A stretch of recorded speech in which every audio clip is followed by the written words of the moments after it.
Welcome to Native Talk Arizona, Native Health's Native American Cultural Affairs program, presented by Native Health and KRDP 90.7 FM. I'm Susan Levy. And with us today is Olivia Hendricks. She is the program manager for the Workforce Development Program at Phoenix Indian Center. And Phoenix Indian Center's Workforce Development Program provides individualized career coaching, training, tools, resources, and information for individuals to help them successfully obtain employment. And I've known Olivia for a very long time. We were just talking about it, like 17 years. And Phoenix Indian Center is next to Native Health Central. And it's so nice to have you back next to us again. It's been a long time. I missed being next to you all. And welcome to Native Talk Arizona. Thank you. I'm so Thank excited you for you're inviting here. me today. Well, I never get to see you in the plaza, so it's nice to see you. So let's start by telling us a little bit about yourself, since I don't know a whole lot about you. Okay, yeah. My name is Olivia Hendricks. I am a member of the Tohono O'odham Nation. I am also part San Carlos Apache. Grew up on the Tohono O'odham Nation, where I went to school. And then after that, I went to high school in Casa Grande and then transferred to Tohono O'odham High School. I've been in the Valley for about 25 years. I'm a single mother of my 26-year-old and my 8-year-old. I came to the Phoenix Indian Center in 2007, and I've been working there since then. I began in adult ed. I worked there for about 10 years as the instructor assistant, and then moved over to the instructor for the program. And then I moved over to workforce and was a workforce specialist for about 5 years. Yeah, about 5 years. And I've been the program manager for a little bit over 3 years. Oh my gosh. Yeah. So, I mean, I remember when you first started, so like a long time ago. It was. Look how much you've accomplished since then. Yeah, I have. And I'm really proud of the Phoenix Indian Center, for helping me on my journey. You've done so much.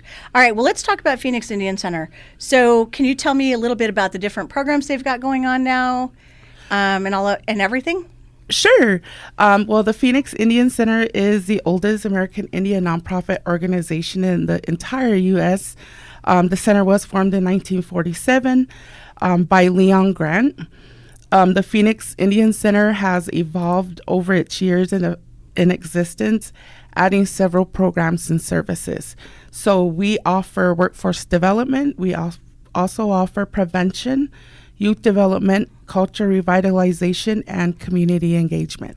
You guys do so much. Yes. Like I said, do. I'm so glad you're next door again. It's awesome. Yeah. So in terms of workforce, what kind of programs do you provide? So our workforce program, we offer job assistance for individuals who are looking for employment. So if they're looking for employment, whether they're needing work experience, we can offer the work experience to them.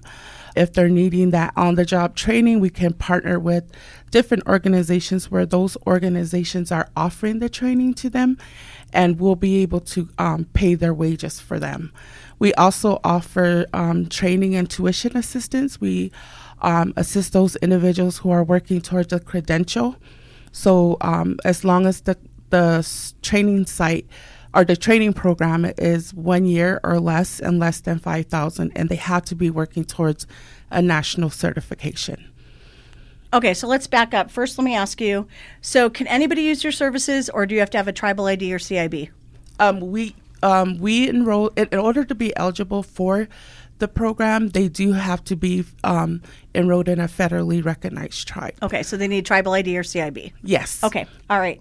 So let's back up. So the couple different programs. So if somebody were to just say, like, woke up and say, you know what, I'm ready to start my career, my journey, would I just walk into Phoenix Indian Center, or would I need to call you? You can do either one. You can go to our Phoenix Indian Center website. We invite you to come over to our building because we want to make that connection with you. And you can give us a call, or we do have an email, our workforce solutions at phxindcenter.org. They can inquire there if they have any questions, but it's really nice to meet them one-on-one when they come to our office.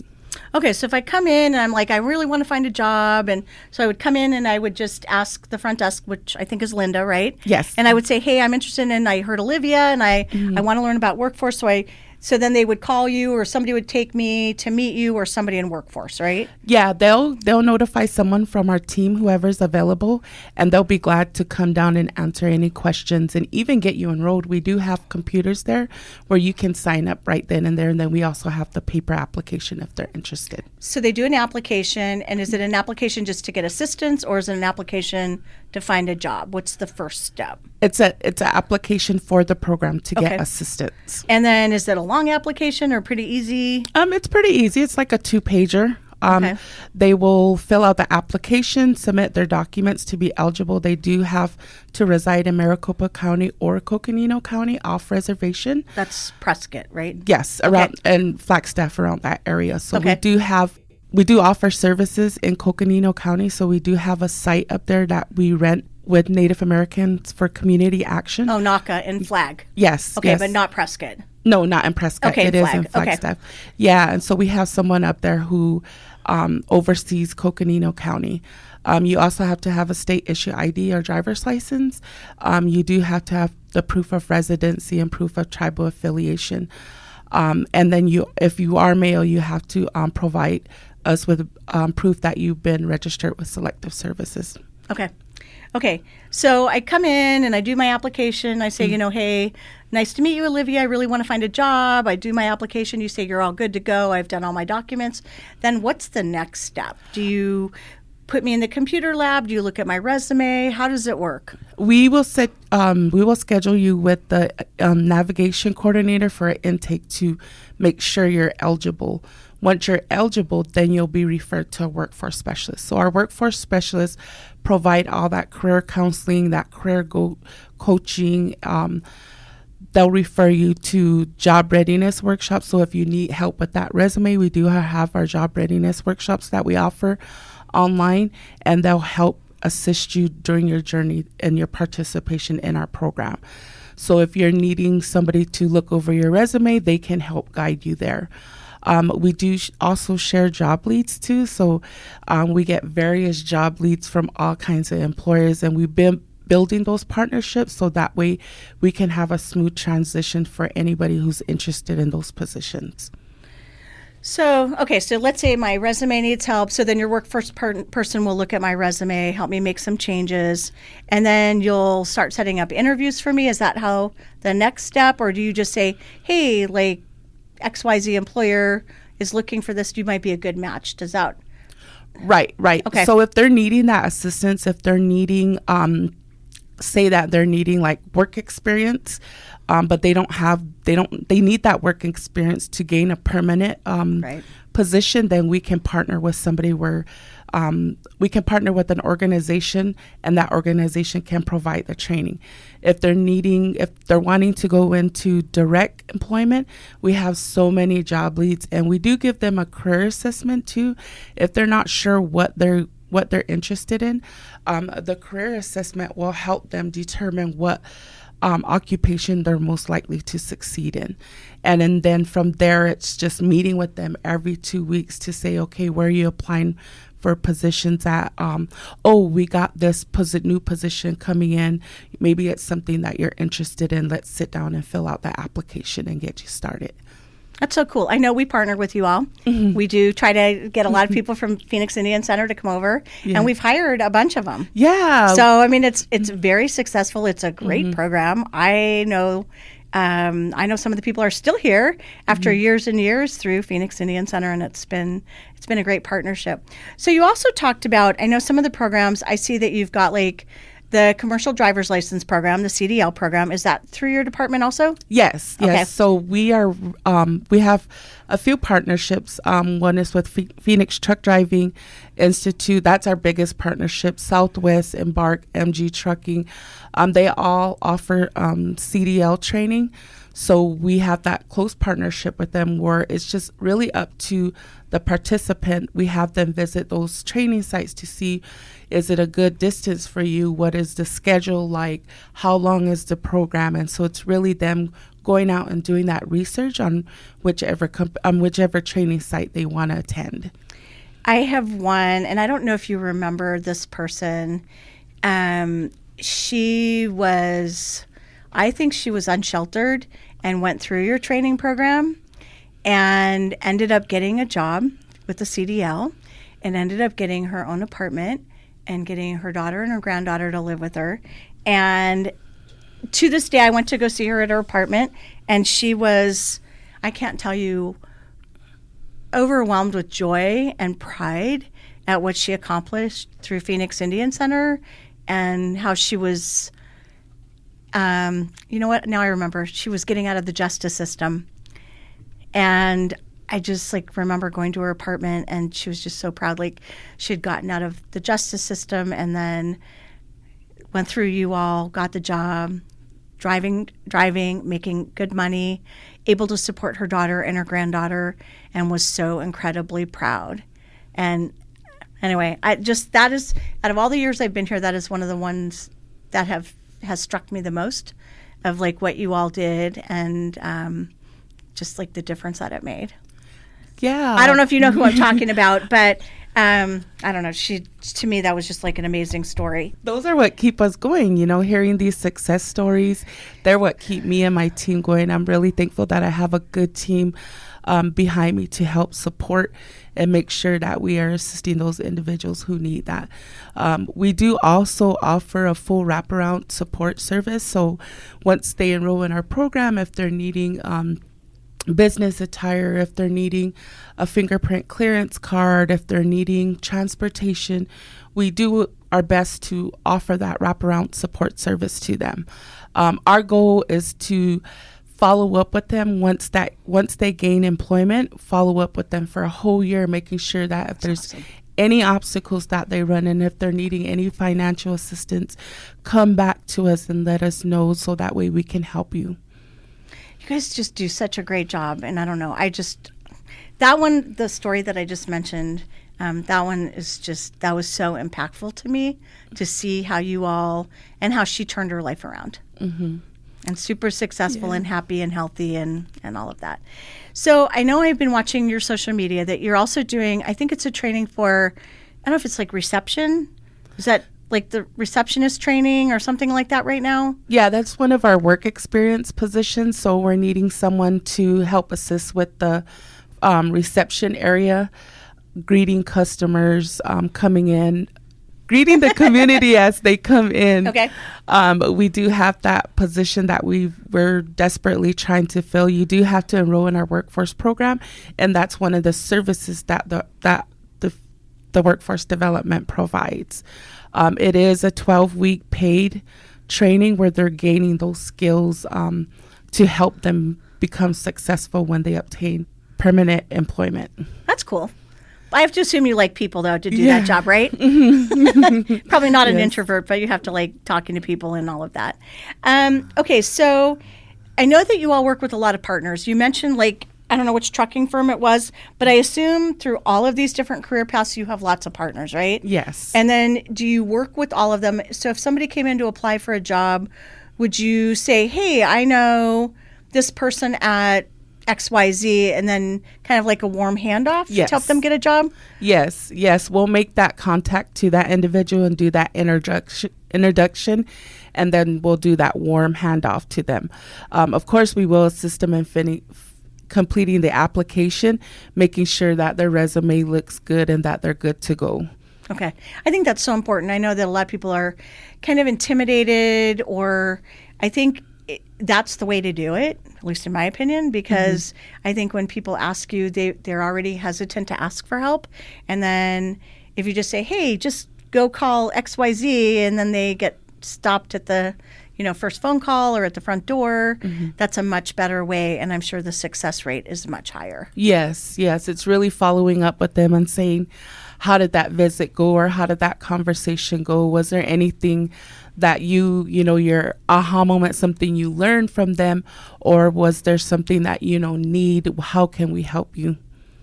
Do you help people with interview skills also? Yes, we offer our job readiness workshops, and they are online. We do offer resume and cover letter, job search strategies, acing the interview. We have a customer service workshop. We also have a job tips for former offenders workshop. Wow, you guys do a lot. I did not know you had that either. Yeah, we offered them. They're on a rotating schedule.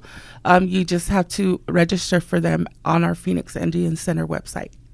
And that's very cool. And then you said there's funding available. So if somebody's looking for something, you're able to help with either, you said it's the fees, like if they're getting credentialed from a national program? Yes. We usually help with that. Certifications usually included with the tuition, whatever training they're going to. But say we had someone come in who was already done, like say they just graduated from school, but they're needing to take that certification exam to help them gain employment, we can assist with that. Okay, like an example of what? Like medical billing and coding certification. If they needed help in taking the exam, we can assist with that payment. Oh, that's cool. Mm-hmm. I'm assuming that's expensive. Yes, it is. We can also help with like if they're needing that fingerprint clearance card, That's if they're also needing expensive. a background check. So like $90? Yep. Yep. And then, so I think the first thing though is like one to reach out, right? It's to be interested in finding employment and then calling Phoenix Indian Center or going in and talking to you all. Yes. Okay, and I just want to make sure I understand. So it's anybody in Maricopa County with tribal ID or CIB from a federally recognized tribe, U.S. federally recognized tribe. Yes. And then also Coconino County, but servicing out of NACA in Flagstaff, right? Correct. Okay, same rules up there. Yes. Same thing. You have to be a citizen and tribal ID and CIB and all of that. Yes. Okay. All right. So I have to ask you, since I told you my favorite success story, what's your favorite success story? I have 2 success stories, actually. The first one is with my experience in the adult ed program. Throughout my time working in adult ed, I have assisted over 100 individuals with obtaining their high school, not their high school diploma, but their GED. Well, back then it was GED. Now it's the high school equivalency. So that really makes me proud. Yes, that really makes me proud. And a success story that I have for our workforce is we assisted this participant who came to us and needed that work experience. We were able to assist her with housing assistance, clothing, hygiene, food. We were able to assist her with that. She did gain a work experience position as the receptionist there at the Phoenix Indian Center. And after her journey there, she applied for a position at one of our sister organizations, Native American Connections, and they were able to hire her. She is a true example of what and how our work has really impacted someone. She was nominated for the Outstanding Participant Award and was able to travel with us to the national conference and get recognized. So we're really proud of that.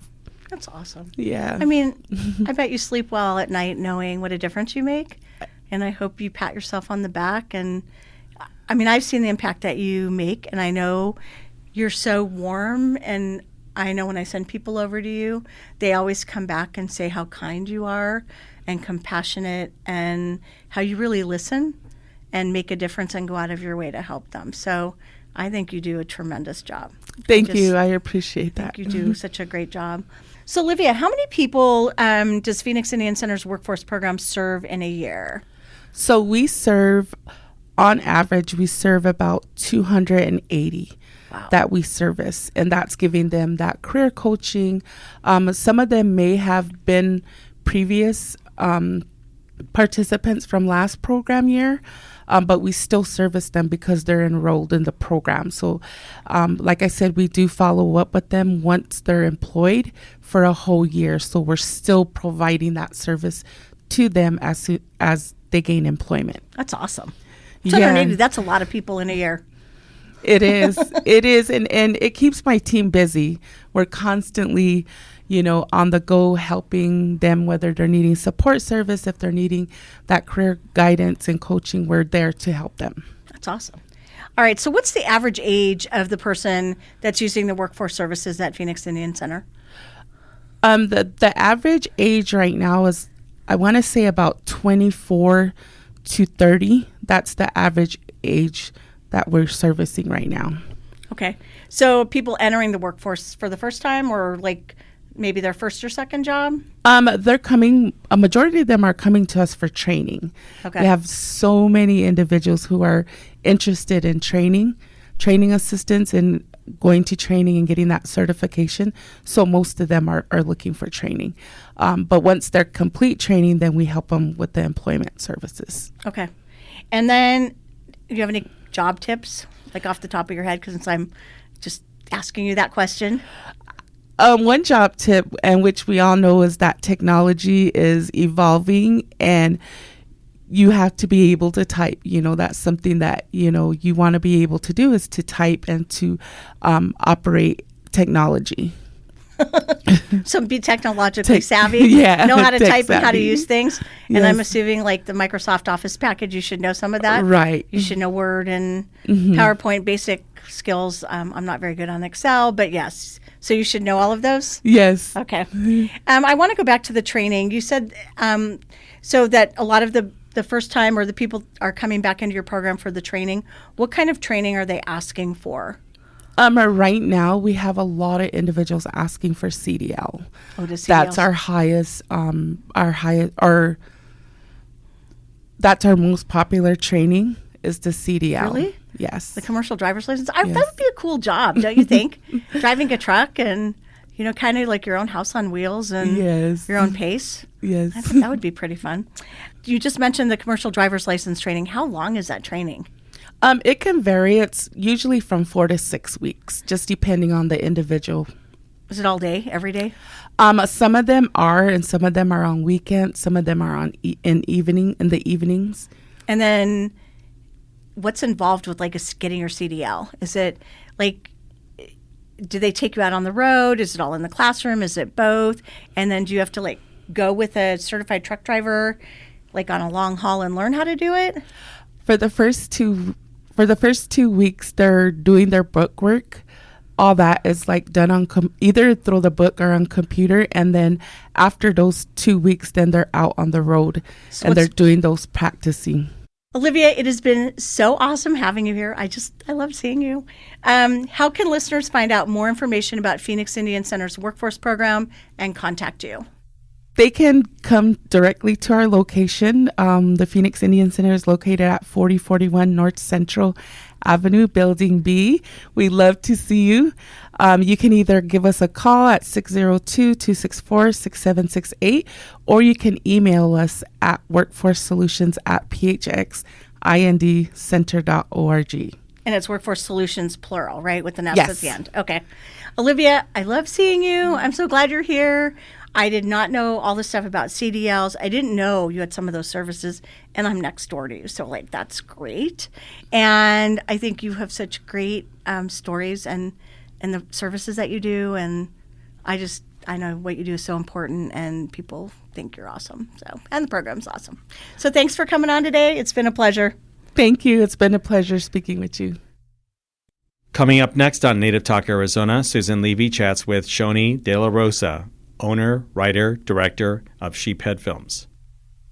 Support for KRDP 90.7 FM comes in part from Native Health, with 2 locations in Phoenix, 4041 North Central Avenue, Building C, near the corner of Central Avenue and Indian School Road, and at 2423 West Dunlap Avenue. Native Health is also located in Mesa at 777 West Southern Avenue, near the corner of Southern Avenue and Extension Road. Native Health provides primary medical, dental, behavioral health, WIC, and wellness services for the urban Native American community. For more information, call 602-279-5262 or visit our webpage at nativehealthphoenix.org. Native Talk Arizona returns after this song. You are listening to Soul Searcher by One Way Sky.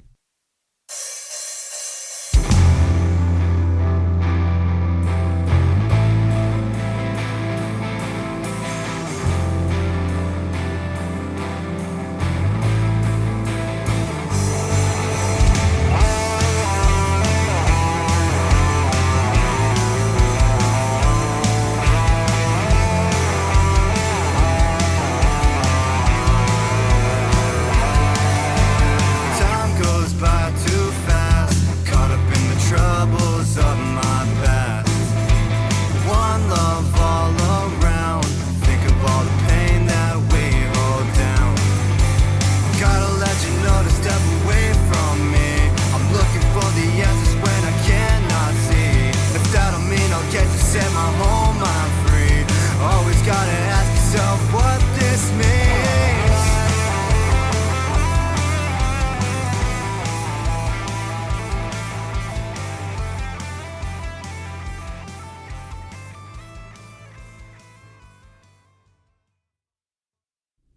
Welcome back to Native Talk Arizona, Native Health's Native American Cultural Affairs program, presented by Native Health and KRDP 90.7 FM.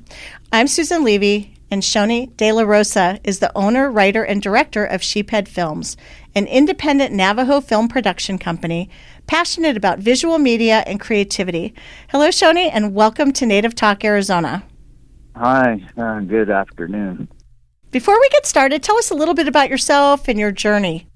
Okay, well, my name is Shoni De La Rosa. I'm here in Kayenta, Arizona. Navajo and German from my mother's side, Navajo mother's side. I've been a filmmaker since I was 10 years old, and it's just something I've always done. No different than somebody who paints or draws, sculpts. I make movies. That's what I do. So I know you have your company's name is Sheephead Films. What does that mean? Here on the Navajo, we eat mutton. We eat a lot of mutton. I love mutton. But we utilize every part of that animal, the intestines, the lungs, the liver, the stomach, the meat, everything, including the head. The head is considered a delicacy to some. Some people only like certain parts of the head. Some people only like the cheeks or the eyes or the brains or the tongue or whatever. And my films are kind of the same way because my films kind of are all over the place as far as subject matter goes. Could be about drug addiction, could be about domestic abuse, could be about romance, comedy, political satire, anything. So that's what I mean. Some people like some of my stuff and other people don't like a lot of my other stuff. So I shoot that films. So that's how I came up with the name. So I know, in doing research on you, that I know you make music, that you've made music videos, documentaries, short and feature films. Can you tell me a little bit about the difference and the different process? I assume that making a documentary and a short and a feature film have very different processes as well as the length of each film. Is that correct? Somewhat. The way I do my films is I'm not educated on filmmaking. I never went to school for it. I'm self-taught. I taught myself at a very young age, and I approach any of my projects with, I guess you could say, the same demeanor. I just want to do it the best way I possibly can and be creative with it too at the same time. Music videos, let's see. First of all, I gotta like the music, So and then I can't just do any music video because if I don't like the music, I feel like I'd be doing the artist an injustice, I guess you could say. So I just try to pick music that I like and then I, can feel it. That way I'm more creative. Documentaries, usually it has to be something for me to take a strong interest in. Either it affects me, my family, friends, or my people, and I will do a documentary on that.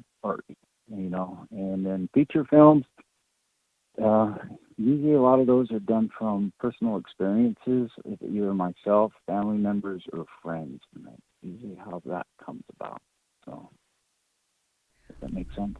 Yep, it does. So what's the difference in terms of like a short, are those generally like between 8 and 12 minutes, and then a feature film would be, is it safe to say an hour? How does that work? So a short film can range anywhere from, 30 seconds to 30 minutes. And a feature film, a feature film for me is 70 minutes or more. That's the way I see it. So, and I think something, if a film's like an hour long, I still consider it short. Okay, 70 minutes, that's a long. And how long does it take you to record like something like your feature film, which I know we're going to talk about in a minute? Does that take like months to film something like that? Yeah, that takes quite a long time. Both of my feature films both took over 9 months to make. So. Wow. Okay, let's back up. And that documentary can also take just as long, too, depending on the subject matter and the type of research and the people you need to contact. It can take quite some time, too, as well. But not music videos? Not music videos. Music videos, you come up with a concept to get the group together, or actors, whatever, and you come up with a script and you just shoot it. I do. All right, so let's back up and talk about your feature films. So I know you've done G Methamphetamine, Pirates of the Navajo Nation, Milepost 398, and your newest film, The Arrangement. Do you have a favorite, or is that like asking your favorite child? I guess you could say they're all my favorites. I enjoyed making all of them. We have G Methamphetamine on the Navajo Nation, as well as Pirates of the Navajo Nation. Those are both documentaries I did. The one Methamphetamine one won a bunch of awards. It was the first big award that I received, well, we received from the American Indian Film Festival. And I believe we were the first Navajos to ever win at the American Indian Film Festival in San Francisco. And that felt really, really good.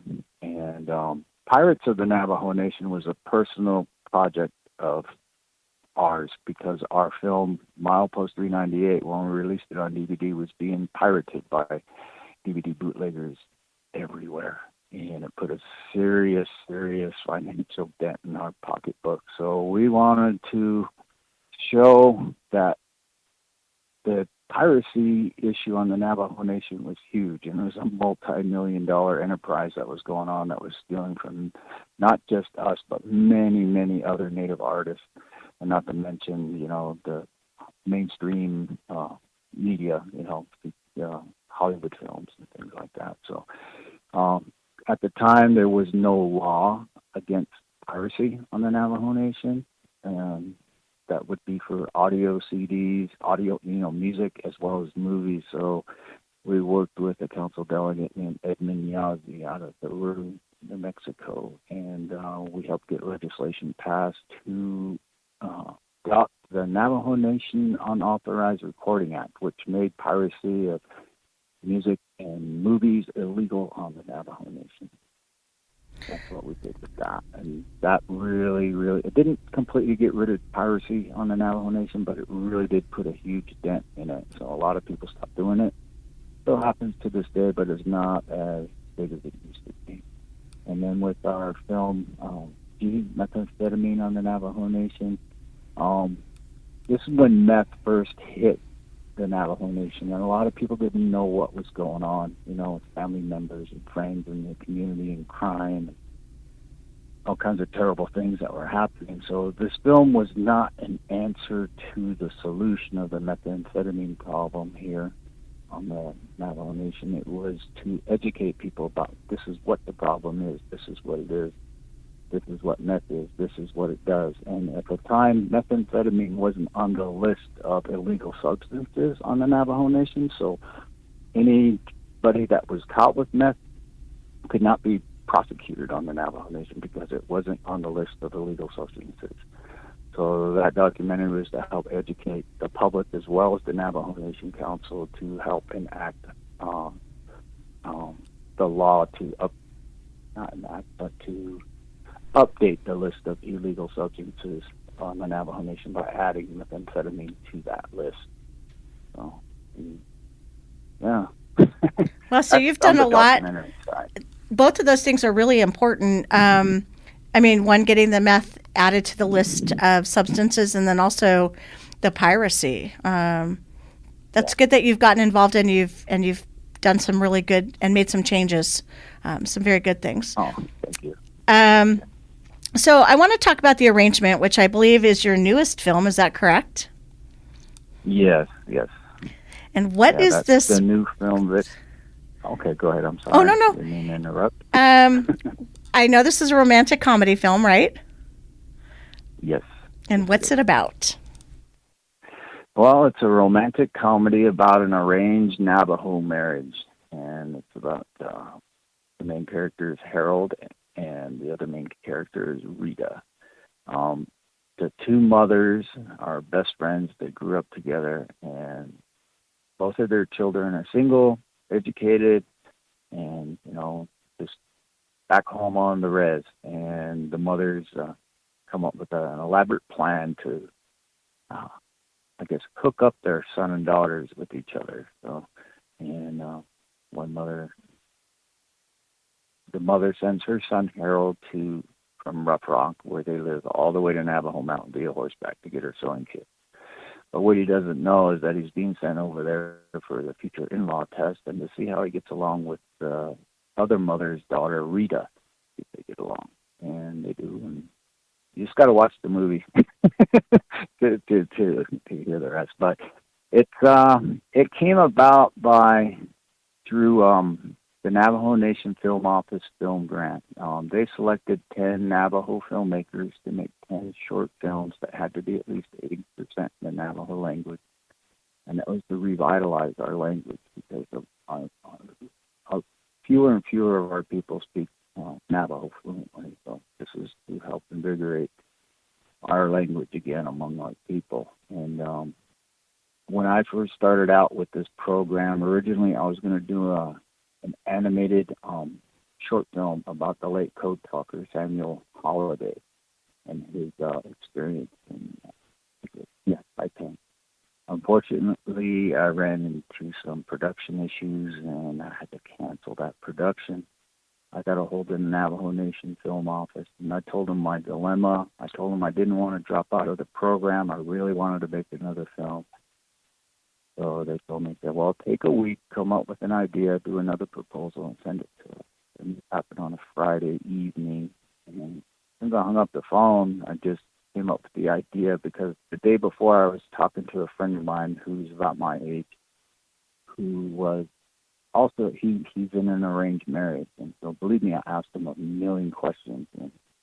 But I talked to him the day before this phone call that I had with the film office, and just popped into my head, the idea, and I just started jotting down an outline real quick. Took my idea to my wife and said, what do you think? Because, well, do what you're going to do, and I said, okay. And then I did my proposal. I sent it off that Monday. I didn't even want to wait a week. I sent it off, and they gave me the green light. And then I had to write the script and get busy shooting. So that's how it came about. And I think... you know those Korean romance shows that are on Netflix, those series? My wife watches those quite a bit. And I would sit down and plop down on the couch and watch it with her, a couple shows. And kind of liked it, kind of liked the style of it. And when I finished this movie, I had my wife watch it. And when it was all done and said and the movie was over, I said, what do you think? She said, you know what you did? And I was like, what? He said, you made one of those Korean romance shows I watch. And I did, didn't I? It's kind of like that. So I guess subconsciously I kind of made it along the same lines as some of those Korean romance shows. But it's Navajo true and true, 100% Navajo true and true. And I think it really resonates with the audience when they watch it. They really like it. It's corny, it's sweet, and it's cute. And it's just something that I have never, ever done in my life before. And I was petrified to show it for the first time at the premiere because I did not know how the audience would accept it, because a lot of my stuff is shock and awe or satire or whatever, I've never, ever in my life done anything as far as romantic, ever. So I was really, really scared. But, when it started playing and people started laughing and nobody got out and walked out, and it was a big weight lifted off my shoulders, and it felt really, really good. And to this day, through all the screenings we've done so far, the feedback has been great, and I'm really happy with it. And I believe everybody's happy with it too as well. There's people that have come back to seen it 2 or 3 times since then, since they first watched it. So I'm real happy with it. I liked it. I watched the trailer and I thought it was great. I thought it was very sweet. Oh, okay. I really liked it. What's up with the saddle? Your parents can finally marry you off now. What? Mabel Baganoti na sa kung ade shandi at Well, you better find somebody soon. How am I gonna get her there with no truck? the neck at your kitten the schna. They're gonna set you up with someone you don't even know. You really want me to ride my horse all the way to Mabel's homestead on my horse? I'm practically related to everybody around here. Oh, she yaja. Oh, Mabel bagan eyes. So put that. Bro. Besides, she has that really, really mean daughter. What was oh, Rita. Oh, wait, so hasiyesini. Di na la de jolly giba. La jish. She yaja Rita ya yo bafu ya. My mom, Betty, sent me here to get at the business. Do you have it?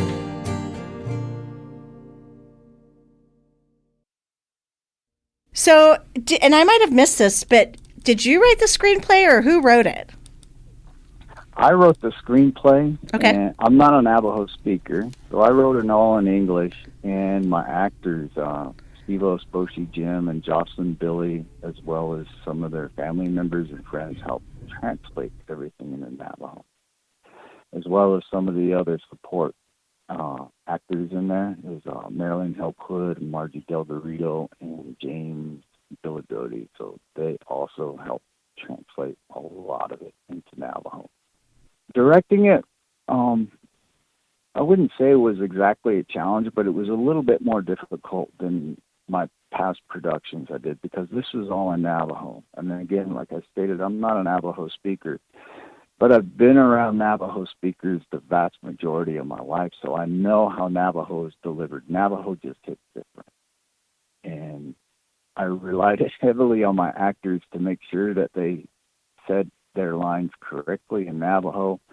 And we did so many takes for many different scenes throughout the film. And when they said that it was done right, I also felt that it was done right, because, like I said, I've been around Navajo and I know how it's delivered, and I know how it just hits differently. And I knew they had it right, as far as the attitude and the way they delivered it. I knew they had it right. And then editing it and the subtitles, I worked a lot with the actors as well to get everything subtitled. So it took a very long time to get this going. I mean, it took like 9 months, but for me, that's still a long time. And the subtitling is what was really, I would say, the hardest part of it all, was subtitling and getting it all translated back to English again. And to subtitle it in English in a way that non-Navajo speakers could understand what they're saying. Because Navajo is a descriptive language. So if you were to translate Navajo verbatim the way it's spoken, things would be backwards and flip-flopped around, and you wouldn't understand it. So in order to translate it, you have to structure the English subtitles in the way to where they're comprehensible by the viewer. So does that make sense? I hope you understand that. Oh, no, I it don't know makes if you know anything about the Navajo language, but it's very complicated. And after all, it helped us win World War II. That's how complicated it is. With the code talkers. So what message or feeling do you hope that the viewers of the arrangement will take away from watching it? Well, first of all, the language. And the language, our Navajo language, is extremely important the way I see it. I mean, it was given to us by the Creator, the Holy People. And it defines who we are as a people, our songs, our prayers, our culture. It's everything about us, and it's extremely important. That's the main thing I want people to take away from it. The other part of it is to take a look at our homeland and our culture and our families, and to understand how important it all is and how it plays an extremely important role in our lives and on our people. Just how life is here on the Navajo Nation. I mean, this isn't about alcoholism. It's not about child abuse or domestic abuse or anything like that. It has a positive message in it. It's about family. It's about starting a family, getting an education, respecting your elders, respecting the land, and respecting their cultural ways. And that's the really important message in there that I wanted to put across, aside language being number one, I guess that would be number two.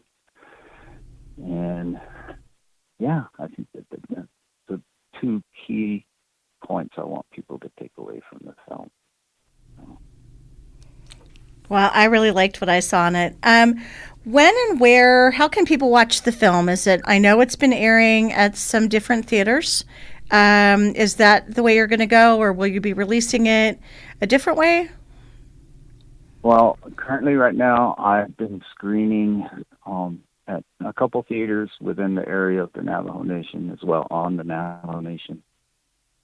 Some colleges, I screened at Dene College, recently screened at NAU this past weekend. That went really, really well. Currently working with Winslow School District to get another public screening going on over there. And also the Phoenix Indian Center, too. I know the Phoenix Indian Center wants to do multiple screenings throughout the Phoenix metro area, so that's still in the works. And the film has also been submitted to well over 60 some odd film festivals across the world. And that's all within the 2025 film festival year. So once the film has finished making its rounds through being screened as well as screened at film festivals, I'll put it online to rent stream only. I will not be doing a DVD release. And that's also because of the DVD bootleggers. There's still a problem. So, but yeah, that's how I plan on releasing it. And I wouldn't expect to see it available for rental stream for at least a year. But, if you want to possibly catch a showing, I would suggest just follow me on Facebook, because I post everything that I do with this movie on Facebook. Well, I'm glad to hear that you've been talking to Phoenix Indian Center. Hopefully they'll bring it down to Phoenix and show it. And then I was just thinking that we need to connect with Monty Yazzie, who's been on our show a couple times, but he does the Phoenix Film Festival. So we'll have to connect you with Monty and see if you can apply to the Phoenix Film Festival. Yeah, that'd be awesome. Yeah, so I'll make a note and we'll connect with Monty. I know we're pretty much out of time, so I wanted to find out, finally, how can our listeners learn more about your work and find more information about the arrangement and contact you? I know you just mentioned your Facebook, and I'm not sure if you're on any other social media and or if you have a website. Yes. Well, to get a hold of me, contact me, the quickest, easiest way is to find me on Facebook. I'm under Shoni De La Rosa. I also have an official website, which is sheepheadfilms.com. That lists a lot of samples of my work as well as other info about the new film arrangement. Also on YouTube, Instagram, and LinkedIn. And all people got to do is search for Shoni De La Rosa or Sheephead Films. I'm pretty easy to find, and I'm pretty easy to get in contact with. I agree. There was a lot of stuff written about you. I know that you've won a lot, done a lot, and it's been a pleasure speaking with you and learning more. I thought the film was great. I encourage our listeners to check out your website or your Facebook, find out where it's going to be, and watch the movie. And great job and congratulations. Oh, thank you. Thank you very much. I appreciate it. It's the first time in a long time I haven't talked about our film Milepost 398, so thank you. It's always the first film people talk about is Milepost 398. Don't get me wrong, it's won a bunch of awards. We're extremely proud of it. And that's, I guess you could say it's our flagship of films that we've made. So when I say we, that's my wife, Andy, and I. So we do a lot of these things together. So, but yeah, thank you. I really appreciate the time, speaking with you and everybody out there. Really want everybody to come watch this new movie. I'm really, really proud of it. I'm happy with it. And it's just, I think it's a great all-ages family movie. Anybody can come watch it. And I hope Phoenix Indian Center brings it down to Phoenix. Yeah, I'm sure they will. It's just a matter of time. So it's just, things like this take time to plan and get set up. There's, venues they got to set up and flyers and all kinds of stuff they need. Well, that would be great. Just takes a little planning. Well, congratulations. Yeah, I look forward to showing the film down there in the valley. I really do, because I get a ton of email and messages from people in the valley wanting to see it. So I said, I'm working on it.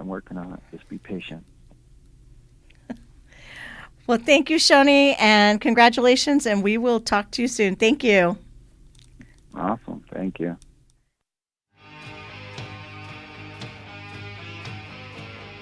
Thank you for listening to Native Talk Arizona, presented by Native Health and 90.7 FM KRDP. Our executive producer is Susan Levy. Sound engineer is Javier Quiroga. We hope you will tune in again next week. If you have any questions, please reach us at nativetalkaz@listen2krdp.com.